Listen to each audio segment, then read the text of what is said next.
Hello everyone. This is my first lecture, and I'm gonna be following a format that you will have to follow when you will present your readings. Normally, my lectures won't be strictly about the readings, but this time, today, they will, so that you can use these as a template for your own presentation. Right now, I'm in the audio mode only, but I'd rather, use in the future the hybrid mode. I'm testing the audio only right now. The first reading that you had to do was René Descartes' Meditations on First Philosophy. So a few words about René Descartes. René Descartes is a French mathematician and philosopher and a major figure in modern rationalism. He invented the Cartesian coordinate system, which allows us to identify a point in a bidimensional or even tridimensional space by assigning numerical coordinates to it. And in the first meditation of the 6 meditations he wrote on first philosophy, and that you had to read for today, Descartes devotes himself to the systematic demolition of his own opinions by doubting of everything that he perceives as real. How do I know, asks Descartes, that what surrounds me is real and therefore true? We know that the senses deceive, he says, and hence we cannot trust the senses. For example, we might be dreaming while we think we are awake, or perhaps an all-powerful God may have constructed a fake reality that deceives those who are searching for the truth.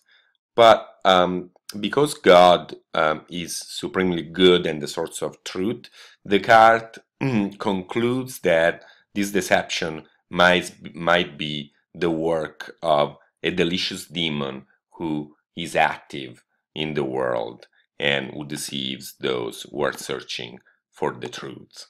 In the second meditation, the nature of the human mind and how it is better known than the body, Descartes begins by saying, okay, let's assume that all that surrounds me is false, right? That the reality itself is the fruit of the deception of a malicious demon.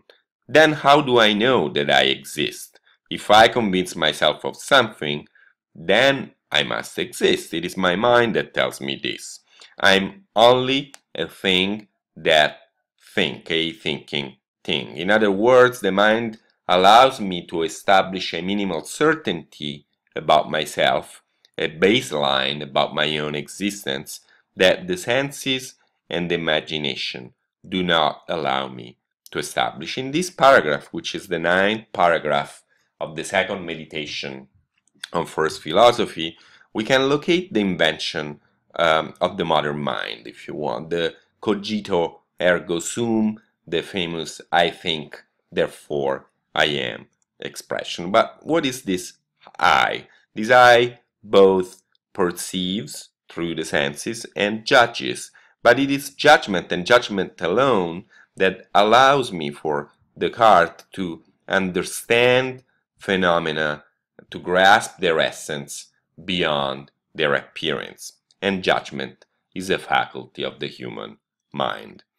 Descartes makes no explicit references to media, so why did I assign you this reading for the first week, right? It's certainly not a thinker of media, rather it's looking for a foundation upon which his own identity, his own sense of self can be asserted, established. And as we have seen, he identifies this foundation with rational thinking, the mind, and the mind for him is not a medium through which we apprehend reality. Rather, the Cartesian mind produces the categories whereby the outside world can be apprehended. The mind does not mediate, in other words, it produces the world.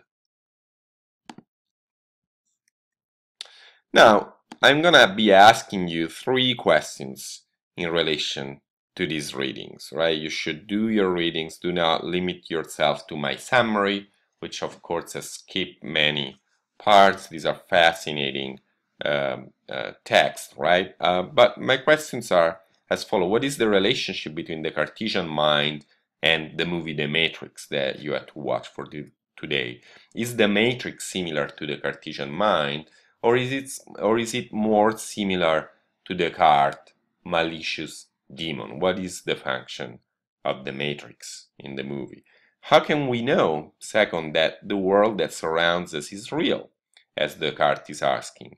Is the internet, for example, real? Is it more or less real than the physical world?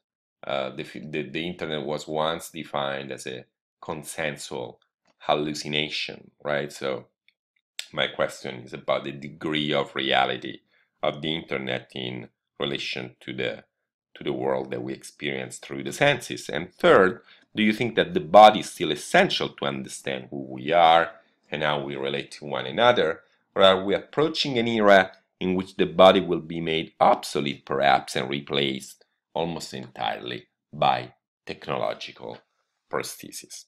Thank you very much.